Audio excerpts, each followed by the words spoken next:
প্রথমে আমরা আম কিছু নিয়ে নেব। আমগুলো ভালো করে আমরা ধুয়ে তার ছাল ছাড়িয়ে নেব।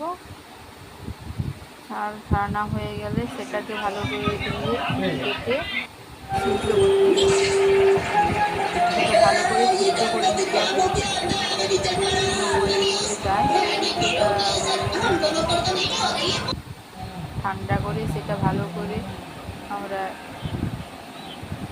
মেখে নেব। ওটা সেই কড়াইয়ের মধ্যে দিয়ে চিনি দেব। চিনি দিয়ে ভালো করে মেখে নেব। তারপরে একটু নুন দেব। তারপরে যে মশলা একটা করে রেখেছিলাম শুকনো মশলা সেটা দেব। ঢাকা দেব। ঢাকা খুলে নাড়তে থাকবো যাতে নিচে যেমন না লেগে যায়। যেটা যখন শুকনো শুকনো হয়ে আসবে, অল্প করে যখন শুকনো শুকনো হয়ে যাবে, সেটা আমরা থালার মধ্যে তেল দিয়ে ভালো করে তেলটা মাখিয়ে নেব। তারপর সেটা থালার মধ্যে ঢেলে নেব।